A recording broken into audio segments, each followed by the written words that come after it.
as educadoras dos espaços de tecnologias e artes do SESC de todo o estado de São Paulo, né? Foi feita em rede. Então, eu e outras educadoras, há um tempo já a gente vem se reunindo e conversando sobre a questão do protagonismo da mulher nas tecnologias e nas artes visuais, né? Então, e na área de tecnologias e artes, e nas oficinas, nos cursos, a questão da gente precisar cada vez mais estimular e empoderar as mulheres para estarem nesses espaços, estarem atuando, principalmente na tecnologia, que muitas mulheres foram invisibilizadas historicamente e muitas vezes têm medo de vir ou de participar de certas atividades ou de certos cursos porque acham que não é para a mulher, ou que a mulher nessas determinadas áreas, infelizmente, ainda não tem o domínio. Algumas, na verdade, têm muito domínio, mas são invisibilizadas, ou algumas que não têm o domínio porque, historicamente, é isso. Isso não é para a mulher. Então, as mulheres ficam com medo ou com algum receio de atuar naquela área. Então,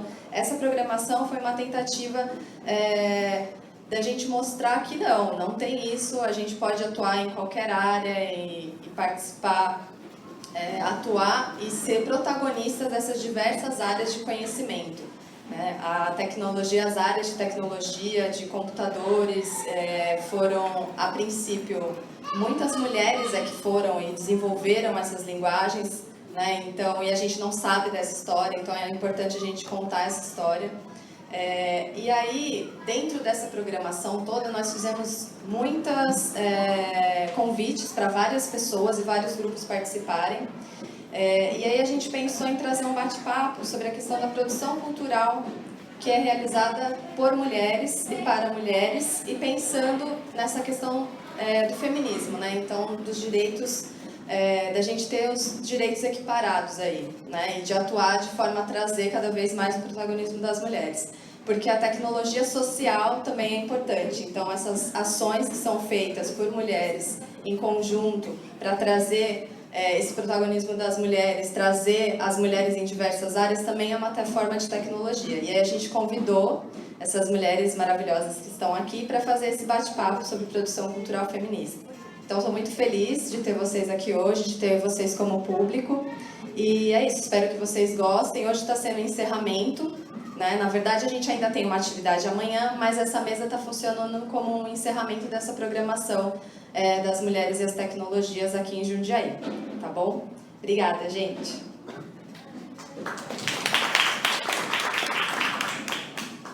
Boa tarde. Eu sou Kátia Manfredi, sou produtora cultural. Eu tenho uma produtora que se chama Tomada Cultural, e que não necessariamente trabalha exclusivamente com produções feministas ou produções femininas. A gente produz espetáculos de teatro, bandas, artistas visuais, né, alguns eventos nossos, e nem todos eles têm esse cunho feminista, mas eu especificamente trabalho, inclusive em algumas das ações que a gente está falando aqui, eu estou também inserida, com bastante trabalhos de mulheres e trabalhos feministas, né, eventos, enfim, artistas. E aí estou aqui para mediar, para a gente tentar conversar um pouquinho com essas mulheres incríveis.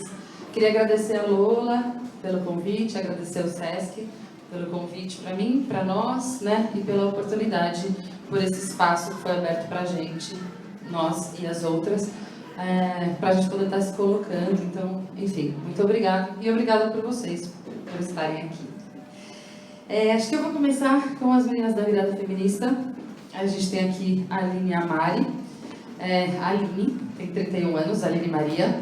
Ela é articuladora cultural na região de Jundiaí. Idealizou projetos como o Sarau das Minas, do coletivo Coisarada, desde 2016, e a Virada Feminista Independente, desde 2017. É integrante do grupo CUME, que promove ações culturais e educativas na temática de gênero e diversidade sexual. É coordenadora das promotoras legais populares de Jundiaí e região e integrante da banda Clandestinas, Rock e Luta Feminista e LGBT. Olá! E a gente também tem aqui, pela Virada Feminista, Virada Feminista Independente, a Mariana Moura, de 30 anos, que é atriz, fotógrafa, cineasta e estudante de Ciências Sociais. Atua no coletivo feminista Baciada de Mulheres do Juqueri, Associação Cultural Com Poema, Bandas Cirilíricas e na organização da Virada Feminista Independente de Jundiaí, né? E aí, meninas, para começar, né, com vocês, eu queria ler inclusive, né, enviado por vocês mesmos, uma apresentação do que é a virada feminista independente de Jundiaí, né? Então, como vocês se colocam. Posso até dizer nós, né? Porque eu também também participo da organizativa da virada feminista, como voluntária. Mas, enfim, então essa é a nossa apresentação. Vou ler para vocês, que acho que a partir daí a gente segue, né? Segunda virada feminista independente de Jundiaí, 2018. Da repressão nasce a resistência. A segunda virada feminista independente nasce da busca por valorização da produção artística de mulheres que enfrentam o sistema através de diferentes linguagens e que propõem reflexões sobre o que é ser mulher em uma sociedade machista e patriarcal. É um evento idealizado, produzido e executado exclusivamente por mulheres. Nos organizamos de maneira independente. Somos artistas, produtoras culturais, educadoras, integrantes ou não de grupos de militância feminista e LGBT de Jundiaí, Campo Limpo Paulista, Várzea Paulista, Franco da Rocha e outros municípios do entorno. Em nosso país, vivemos um momento em que os direitos conquistados pelos movimentos sociais ao longo de anos de luta estão ameaçados. Uma poderosa onda de conservadorismo, comandada por líderes com inflamado discurso de ódio contra as diversidades e direitos humanos, se espalha por todo o país, na contramão do que vem sendo construído em busca do fim da desigualdade. A segunda virada feminista independente é um espaço para que mulheres falem e todos escutem, e vejam, e sintam, e se permitam ressignificar tudo aquilo que nos foi ensinado sobre o papel da mulher em nossa sociedade. Não nos dirão mais quem somos, o que fazemos e a que viemos. Ninguém mais fala por nós, além de nós mesmas. Da repressão nasce a resistência. Da resistência nasce a revolução. Né? Então, isso é uma apresentação que foi coletivamente produzida, né, para que sempre que alguma das manas vai falar sobre a virada feminista, ela sempre, né, se referencia a um documento que foi coletivamente construído. E aí, especificamente, né, acho que em cima do que a gente não só conhece da virada, mas do que a gente traz na apresentação, eu queria que vocês falassem um pouco sobre a questão, assim, especificamente 2 pontos. Né, por que só trabalho de mulheres? Por que a gente não pode construir isso junto? Por que a gente não traz também obras ou apresentações protagonizadas por homens para a gente dialogar? Então, por que vocês fazem essa escolha? E por que essa escolha também de se manter independente? Né? Isso fica sempre muito claro, a importância disso, né? Isso é colocado em todo momento. Tá? E por que é tão forte para vocês a necessidade de ser um movimento independente? Bom, boa tarde.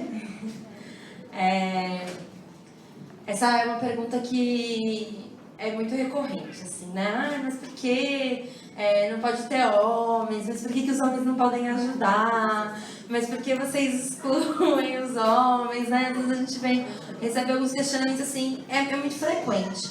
E aí quando a gente se coloca como um evento, né? No caso, a gente até fala que a virada deixa de ser um evento e se torna um movimento. Mas quando a gente escolhe fazer isso só com mulheres, desde a produção, as artistas que enviam seus trabalhos, os trabalhos em grupo, esse ano a gente se tornou mais criteriosa, né? No ano passado algumas linguagens permitiam, tinham apresentações em grupos, permitiam uma maior porcentagem de homens. Esse ano acho que só no teatro e no audiovisual a gente já deixou 70-30, assim, nas fichas técnicas, que sejam 70% de mulheres e 30% de homens. Mas a gente se tornou mais criteriosa, né? E aí, por que de tudo isso? Tem alguns pontos. Primeiro, a gente fala de protagonismo, né? A gente está muito acostumada a ver as mulheres no papel de serem comandadas, principalmente nisso, né? Tecnologia, arte. A gente vê as mulheres executando muitas funções, mas sempre a cabeça, quem está liderando de alguma forma, isso acaba sendo um homem. Então, a gente coloca esse protagonismo que as mulheres vão estar em todas as escalas, né? Talvez escalas não seja uma palavra muito boa, porque na virada a gente sempre trabalha na horizontalidade, todas têm o mesmo poder de decisão, não existe hierarquia, mas as mulheres estão ali fazendo tudo, a parte técnica, a parte artística, a parte de produção. A gente não vai buscar homens para que a gente se sinta mais segura, nem para que eles carreguem coisas pra gente, né? A gente vai se dividir, a gente vai lidar com isso sozinhas. A gente vê muitas produções que são só de homens, né? É muito comum a gente ver estar em espaços que são só de homens. Esse ano a gente estava na Virada Cultural de São Paulo. E aí a gente no público, assim, a gente olhava para os palcos e a gente só via homens. Toda a produção era de homens, todos os artistas eram homens, os músicos, os técnicos, todo mundo. E a gente ficava se perguntando como deve ser estar num espaço onde você só tem os seus, os iguais, né, de alguma forma, assim. E aí, na virada, a gente consegue ter esse espaço de estarmos só entre nós, né? Essa é uma questão do protagonismo, da autonomia e da visibilidade dos trabalhos das mulheres, né? Quando a gente fala, não vamos ter projetos com alguns homens, porque a gente está procurando, cadê essas mulheres que estão se juntando a outras mulheres para fazer esses trabalhos, né? Cadê essas... E incentivando mulheres também. A gente recebe assim, a gente tem uma banda e aí tem um homem, né? Ou assim, a moça é compositora, então as músicas são dela, mas ela chamou homens para tocarem, né? Por que ela fez isso? Por que você faz essa escolha? Por que você não procura mulheres que também toquem? E aí a gente tem uma resposta, porque mulheres têm menos oportunidade de aprender essas coisas. Então a gente busca que as mulheres procurem essa oportunidade. Não, então vamos lá. Então tem um festival, ou mais, em que a gente só pode se a gente tiver um grupo de mulheres. Então a gente propõe também incentivar que as mulheres se juntem umas às outras para produzir aquilo que elas acham que elas querem. E aí, por último, assim, tem uma questão que é uma perspectiva feminista. A virada feminista independente não é uma virada feminina, né? Não é uma virada que é apenas feita por mulheres. A gente coloca como um quesito do nosso chamamento que todos os trabalhos têm que ter uma perspectiva feminista. Então, que de alguma forma questionem os papéis de gênero, questionem a situação da mulher na nossa sociedade atual, que de alguma forma coloquem esse questionamento, assim, que não reproduza o papel onde a mulher sempre esteve, né? Então, a gente acredita que essa ressignificação do que é ser mulher precisa ser feita por mulheres, né? Então, se a gente vai falar, vamos propor um olhar feminista, não dá pra gente ter homens colocando esse olhar, porque aí ele deixa de ser feminista por definição, né? Então, a gente se mantém muito firme a isso e o resultado é o melhor possível da gente conseguir ter 160 mulheres trabalhando voluntariamente durante 24 horas, de forma totalmente colaborativa, para que todas as atividades aconteçam com o maior sucesso possível e a gente não se arrepende de escolher ser mulheres. É isso. Boa tarde. O segundo ponto, que é sobre por que ser uma virada dependente, eu lembro que assim que a gente conversou, que a gente começou as reuniões, a se unir para fazer esse evento, a gente falou, vamos testar, né? Vamos testar para ver se vai funcionar, né? Se as pessoas vão responder positivamente ao chamamento. Porque eu acho que essa questão da independência é uma questão também construída para nós mulheres, que é muito importante falar também. Eu lembro que quando as meninas falaram, eu falei, mas peraí, gente, só mulher... Na minha cabeça veio isso, porque eu tô acostumada com coletivos que são mistos, e que, infelizmente, hoje eu vejo dessa maneira, os homens, geralmente, eles estão em funções muito importantes, que são funções, por exemplo, técnico de luz, técnico, homens. Eu tenho bastante experiência em coletivos assim. Então, é um técnico, é homem. É meio que é isso. E aí, foi muito importante nesse sentido, a gente perceber que a gente podia fazer, que éramos técnicas, era a gente produzindo, fazendo a pré, fazendo a pós, fazendo todo o processo da virada. Isso eu acho que assim, ideologicamente é o mais importante, que é a gente se empoderar, a gente se fortalecer, a gente fala sim, somos mulheres, a gente vai produzir entre mulheres isso aqui, a gente consegue fazer isso. Eu acho que é importante também ser independente por uma questão de poder público. Às vezes, quando você se associa de alguma maneira a um poder público, a uma instituição, você fica amarrada de algumas maneiras. Eles... por mais que eles te apoiem, às vezes falando que não vão dar condições, essas condições às vezes você percebe que elas estão dadas, né? Por exemplo, eu tenho o exemplo da mostra que a gente faz em Franco, que é uma mostra produzida só por mulheres, mas a gente tem, por exemplo, uma parceria com a prefeitura. A prefeitura mostra o Cinema da Mulher, lá de Franco. E a gente tem parceria com a prefeitura. Então, algumas coisas a gente tem que aceitar, né? Porque a prefeitura está dando esse apoio. Então, por exemplo, os técnicos são todos homens. A gente pediu para ser técnica mulher, mas não tem técnica mulher. A gente precisa conversar isso também, né? Como que a gente consegue dialogar entre mulheres e ter essa independência entre mulheres. Então, são escolhas. Eu acho que a gente da virada, a gente se vira para que ela seja independente. A gente faz evento aqui, evento ali, o dinheiro do evento vai para a virada. Se eu e a Aline estamos fazendo esse evento hoje, vai para a virada o dinheiro. E a gente faz dessa maneira, porque a gente não quer também se amarrar nessas funções que às vezes, na maioria das vezes, elas estão dadas pra gente.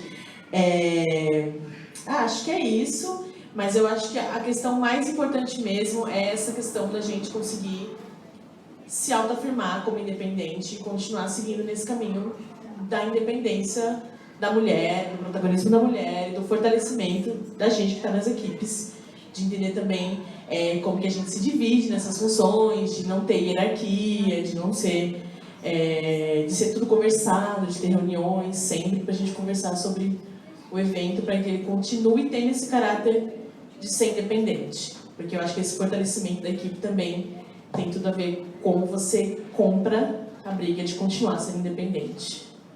Inclusive, acho para também incentivar as mulheres a procurarem outros espaços, né, espaços de trabalho, de criação, onde elas só não estavam acostumadas, né? Não é que as mulheres pensavam, eu quero ser técnica de som, mas isso é uma coisa de homens, eu não vou fazer. Simplesmente não existia, não vislumbrava a possibilidade de ser uma técnica de som, por exemplo, né, mulher. Então, eu acho que abrir essas possibilidades para as mulheres enxergarem outros caminhos que até então elas não conheciam, não buscavam. E uma coisa importante que eu acho que super incentiva essa independência que tem na virada é que antes da virada acontecer, tem oficinas sobre determinadas, por exemplo, oficina de som. As meninas deram oficina de som para quem não entende de som. Então você está também treinando, né? Estamos todas juntas nos treinando para que a gente consiga ter esse empoderamento de ir fazer. Né? Quando você chegar num espaço, aí geralmente vem alguém e fala, você consegue? Não, consigo, eu consigo, ela consegue, a gente consegue fazer. E são várias funções, a oficina de fotografia, para que as mulheres registrem a virada. Eu acho que isso é uma característica muito importante da virada, que eu, assim, acho que eu só vi isso na virada feminista. De você, sem ser no evento, você ter essa relação com as pessoas que querem participar disso e que querem aprender essas áreas, que muitas vezes não estão disponíveis para que a gente aprenda. Sim, muito legal. Inclusive, né, até no nosso, fiquei pensando quando eu falei isso, no âmbito pessoal mesmo, né? A gente vai fazer um churrasco e só tem mulheres, a gente fala, nossa, quem vai acender a churrasqueira? Né? Então, que a gente precisa aprender. Eu aprendi, eu sei acender uma churrasqueira, eu faço um churrasco sozinha. Então, mesmo no âmbito pessoal, tem muitos lugares que a gente carrega uma caixa de som sozinha. Tem muitos lugares que a gente ainda, né, se preocupa em vou fazer isso sozinha. Então, é isso, a gente precisa ocupar, né, esses espaços. Vou seguir, então, para a gente falar um pouquinho sobre o festival delas. Então, com a Paula Pimenta, 30 anos. Paula Pimenta é uma das produtoras do festival delas, junto comigo e mais outras manas. A Paula é bacharel em artes visuais pela Universidade de Belas Artes de São Paulo, uma das fundadoras do Espaço Cultural Ateliê Plano e do grupo de estudo em arte e educação Núcleo 12. É também produtora do festival delas, Mulheres na Arte, projeto que atua como curadora, produtora e coordena desde 2017 o ciclo de debates Redes de Criação no Espaço Cultural Casa Amarela. Tudo bom? Tudo bem. Paula, eu trouxe aqui um texto da Alice Ruiz, que ela escreveu no começo dos anos 80, é uma carta aberta ao Caetano Veloso, depois de um depoimento que ele deu, e eu vou ler um trecho que eu acho que em cima disso a gente consegue conversar um pouco, né? Ela diz, a história foi feita pelos homens e escrita por eles. Aliás, tudo foi escrito, analisado, estudado pelos homens, inclusive as mulheres. Quer dizer, tudo que se fala e se sabe sobre mulher foi dito pelos homens, pelo menos até alguns poucos anos atrás. Faz muito pouco tempo que as mulheres escrevem. Talvez por isso, nenhuma se debruçou tanto sobre a alma feminina quanto Machado de Assis, Balzac, Tolstói, entre centenas da literatura, ou como você, Caetano e Chico, entre outros da nossa música. Nós somos Capitu, Gabriela, Carolina, Tigresa. Somos o que vocês disseram que nós somos. Em outras palavras, até o conceito de mulher é masculino, ou era até recentemente. Os critérios são a visão do homem, mas você colocou isso às mil maravilhas na entrevista quando disse: nosso dever é criar novos critérios, esquecer os outros critérios e complexizá-los. Isso não é mais um serviço para o super-homem. As mulheres, e principalmente elas, precisam colaborar com a sua visão das coisas para acelerar esse processo de fundar uma nova ótica, especialmente uma nova ótica sobre a própria mulher. Né? Considerando que o Festival Delas é um festival de mulheres na arte, que só trabalhos de mulheres são, né, expostos, traz um pouquinho para a gente da relação entre o que a Alice Ruiz fala e os objetivos, né, os seus pessoais e os do grupo que produz o Festival Delas. Bom, acho que essa realidade dos homens dizendo sobre as mulheres e trazendo esses critérios, ela tem mudado de um tempo para cá, né, com o protagonismo e o espaço de fala das mulheres. E falando pelo grupo, assim, quando começou, vamos fazer o delas, vamos pegar o delas, vamos transformar isso num festival, vamos trazer isso como potência. A intenção, na verdade, era trazer as mulheres para falarem sobre o mundo com a visão das mulheres, né? Para falar da vida delas, do feminismo delas e também de coisas que não têm diretamente uma relação com uma luta feminista, mas tem o espaço delas falando, a visão, o ponto de vista delas sobre algum assunto. Então, essa carta ela tem muito a ver com o porquê, um dos porquês iniciais, assim, mas que até hoje está ali batendo a tecla bem forte na maior potência do festival, assim. Por mais que ele não traga um critério de que os trabalhos precisam trazer um recorte feminista, naturalmente, a partir do momento que a gente está só trazendo as mulheres para falar sobre todas essas coisas do mundo, né, a gente já está fazendo uma escolha feminista, né? Já é uma postura feminista. E a partir disso, muitos conteúdos que surgem nos trabalhos que são enviados, nos trabalhos que são apresentados, eles estão trazendo essas realidades, essas situações, as discussões, tanto as dificuldades quanto as potências, as possibilidades. E aí caminha, né?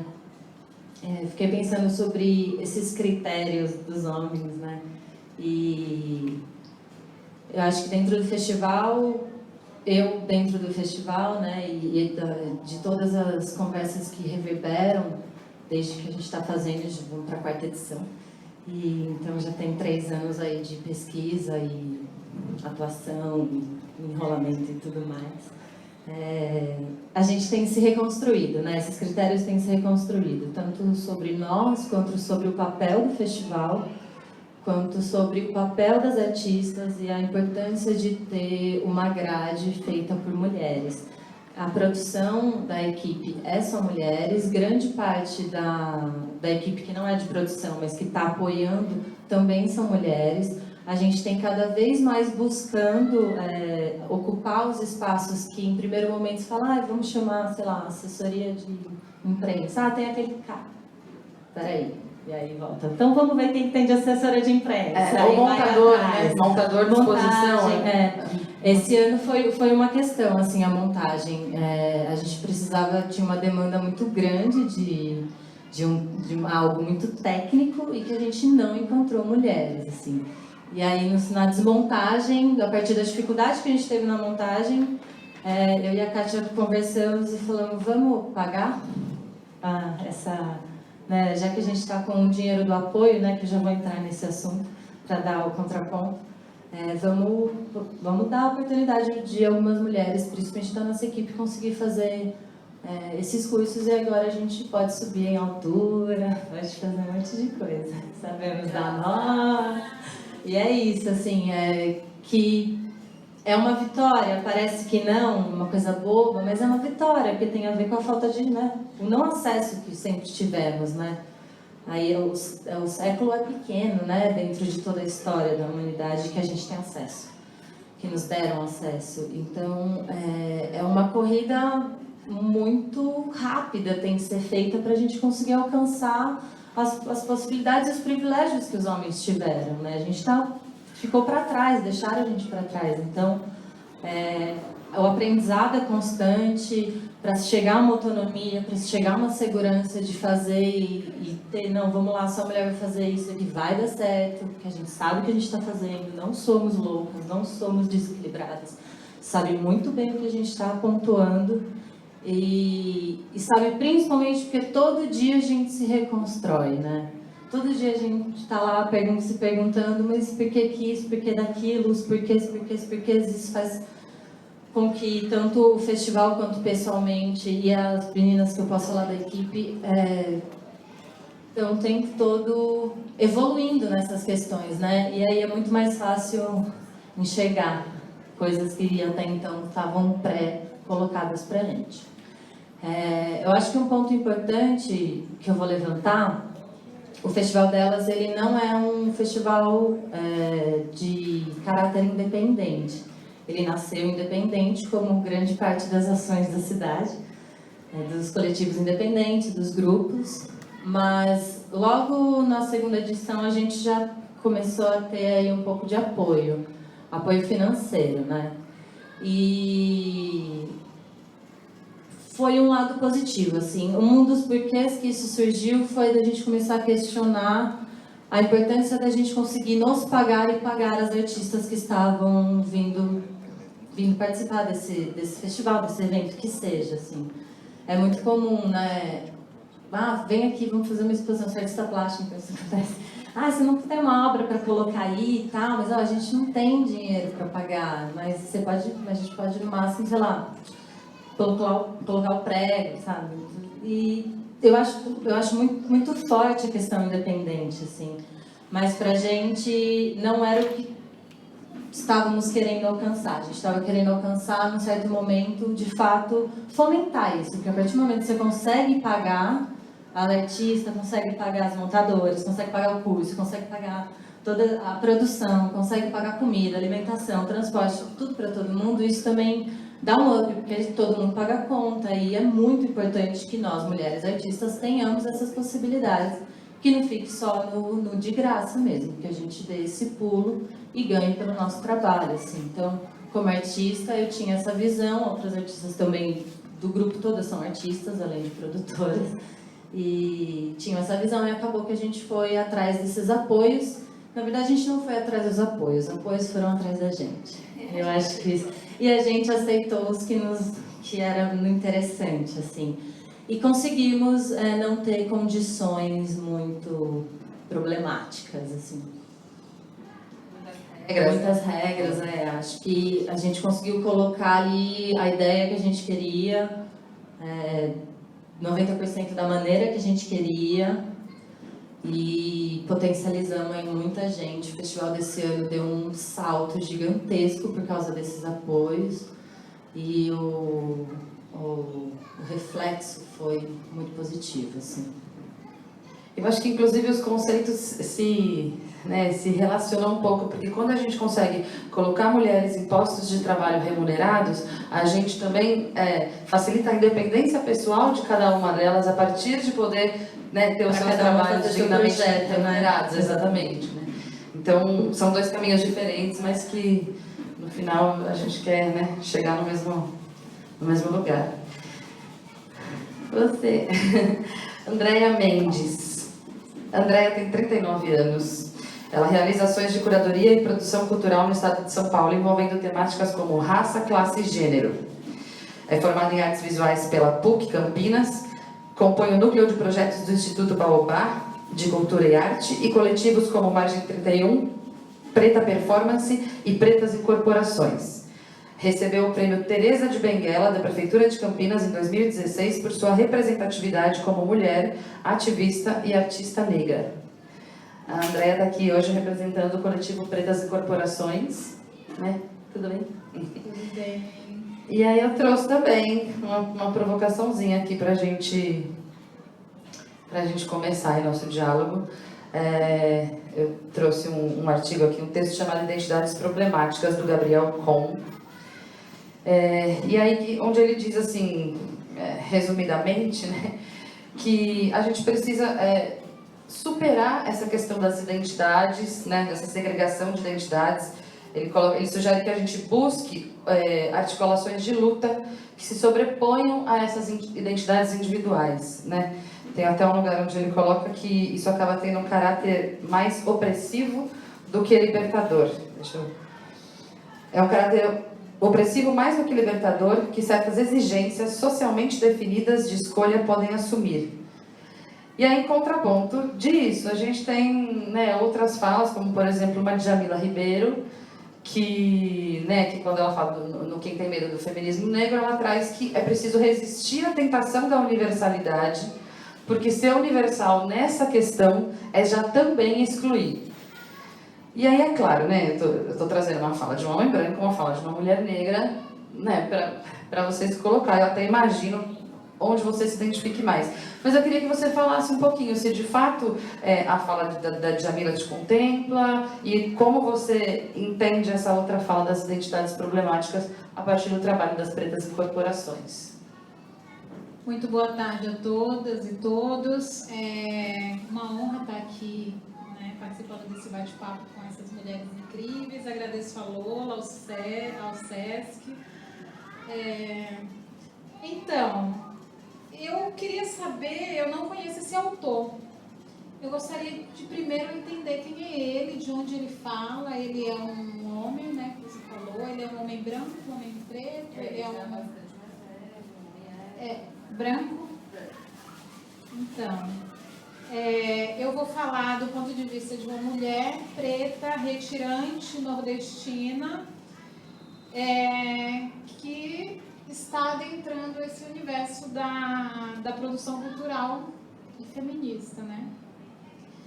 Do lugar onde eu falo, nós precisamos sim ter esses recortes. Nós precisamos eu ainda preciso falar que eu sou uma mulher preta e nordestina, por exemplo. Porque normalmente, mas você precisa falar que você é nordestina? Preciso, porque as pessoas ainda olham para os nordestinos com uma visão de inferioridade. Eu ainda sou objetificada como mulher preta, né, e como nordestina.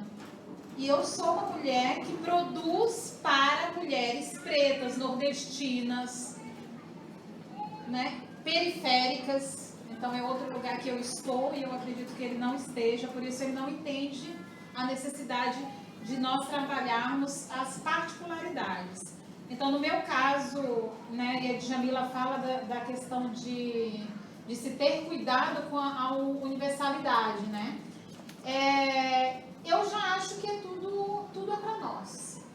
Eu já acho que esse ar de ter cuidados é bacana quando você já está no lugar que ela está. Mas no meu caso, eu estou na periferia, não sou contra Djamila, li Djamila, não é isso que eu estou querendo dizer. Eu só estou querendo dizer que cada um, como o livro mesmo fala, né, o lugar de fala de cada um. O meu lugar de fala é o lugar de quem vem da periferia e que precisa alcançar lugares. Quando você já alcança, aí se torna mais fácil esse tipo de discurso. Então, no meu caso, pensando agora Pretas em Corporações, que é um coletivo de artistas que estão iniciando suas carreiras. A mais velha no coletivo sou eu e a Matiele, lá do Paraná, que tem 32 anos. As minhas meninas, né, que somam comigo nesse coletivo, elas têm de 18 anos a 29 anos. Então, são jovens que estão começando suas carreiras e são pretas. A maioria delas trabalhando as questões de identidade se tornarem jovens ou adultas. Então, como que eu vou falar para elas? Olha, né, nós podemos, não precisamos discutir essas questões aqui fragmentadas, nós precisamos. Mas nós precisamos entrar dentro desse SESC aqui e trazer a produção de vocês aqui para dentro também. Nós precisamos levar a produção para vocês para dentro do MASP lá. Não é só os artistas contemporâneos que já estão muito bem vistos, né? A qualidade de vocês são pessoas formadas, pessoas que estão na universidade. Quando eu aponto isso, principalmente quando eu vou apresentar um projeto, é para dizer para a sociedade que nós somos pretas, mas nós não estamos nesse lugar que é sempre colocado, de que a gente traz o ingênuo. Né? Então, o que é produção preta quando a gente pensa nisso? Se eu vou pedir nomes de artistas produtores, né, artistas pretos, nós vamos pensar nos artistas de arte espontânea. Nós vamos pensar no Chico, né? Nós vamos trazer nomes que não contemplam a realidade das minhas meninas, das pessoas que estão no meu coletivo. São meninas que têm produções que eu acredito que tem muito mais contexto do que diversos artistas que já estão aí em destaque. Então, o lugar que eu quero é que elas alcancem o MASP, por exemplo, que elas alcancem o SESC. E para isso vai ter que ter esses recortes e vai ter que o tempo inteiro estar batendo nessas teclas. Eu acho que um desafio muito grande, né, que não tem como não voltar nas meninas, o desafio maior quando a gente pensa em trabalhar uma produção individual, coletiva, preta e feminista, é que as pessoas duvidam da gente. Então, o tempo inteiro, você chega nesses espaços e vai apresentar um projeto, e eu levo a Ellen, por exemplo, que é pequenininha, né? E aí eles olham pra gente e imaginam assim, mas ela vai fazer a montagem? Sim, ela vai fazer a montagem porque ela é competente para fazer a montagem. Eu vou subir na escada porque eu tenho competência e não tenho medo de subir escadas.